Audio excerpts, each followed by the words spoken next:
yung mic. Oo, babantay ko naman. Atras po ng konti. Sige, ma'am. 10:30. Okay, magandang gabi po.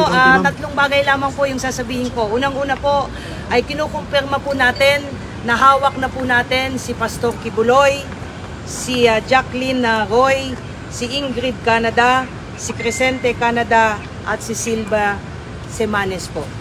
Nakuha po natin yung custody po nila around 5:30 this afternoon at mga bandang 6:30 po ay nilipad po natin sila mula po sa Davao at papunta po dito sa Villamor po tayo lumabas.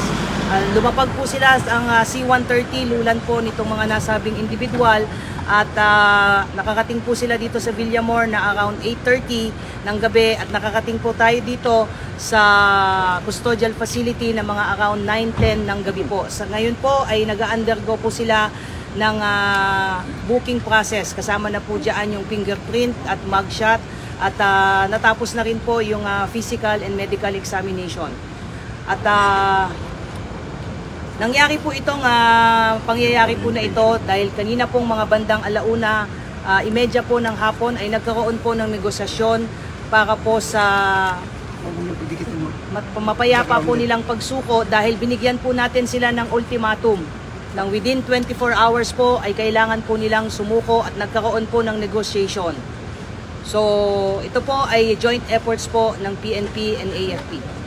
Ma'am, sa loob po ba ng sila sa loob ng Kingdom of Jesus Christ sumuko? O doon po mismo sumuko? Yes po. Apo. Sa loob po ng KOJC compound po natin sila nakuha. Ma'am, dito sa loob ng PNP Custodial Center, magkakasama po sila sa isang kwarto? Paano po mangyayari? Wala pa po tayong detalye po dyan. Maraming salamat po, yun lamang po. Ano po yung susunod na mangyayari po? Ongoing po yung processing po ngayon dahil 5 katao po yan.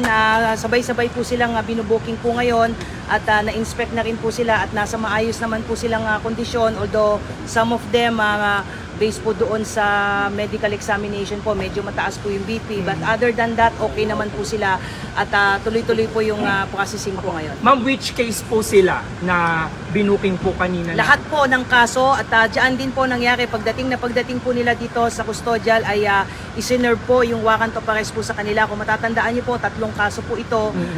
Yung kay Pastor Kibuloy po, yung child abuse po, yung sexual abuse at yung pong qualified trafficking. So binasahan po sila ng mga kaso po nila at nakaharap po ang kanilang abogado po. At pagkatapos po noon ay binasahan din po sila ng kanilang mga Miranda rights at mga kakapatan po. At pagkatapos po noon ay tuloy-tuloy na po yung ginawang proseso. Ongoing po yung proseso po.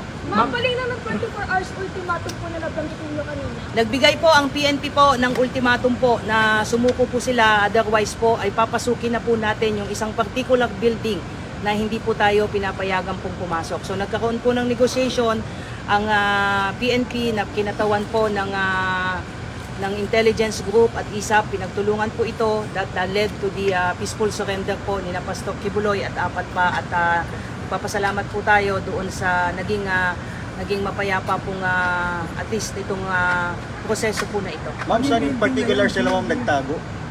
I don't have at liberty to reveal that. Ang importante po sa ngayon ay nasa kustodiya po ng PNP po ito at ang mangyayari po niyan ay bukas po inaasahan po natin na i-return po yung mga warrants of arrest doon po sa mga issuing courts, particularly dyan po sa Quezon City kung saan nailipat na po yung mga kasong na isang pa po natin sa Davao at doon naman po sa RTC 159 po. Ma'am, yung pero hindi po underground ma'am? Wala pong underground? I don't have any information on that po. Ma'am, yung importante po ay nasa atin na po yung mga pinaghahanap po.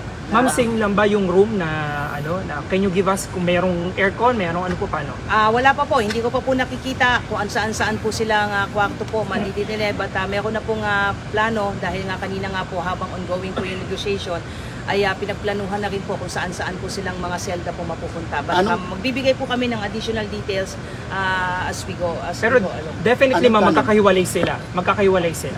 Ano po yung plano ma'am? Ano po yung plano? Ano po yung nakasaad sa plano ma'am? Well, as to the operational details and planning, antayin na lang po natin na papatapusin lang po na natin yung proseso po. What's important is we just would like to confirm po na nasa custody na po ng PNP sila Pastor Kibuloy at iba pa. Maraming salamat po. Maraming salamat po. Thank you. Dito. Ma'am, pengi po. Ma'am, pengi kami picture.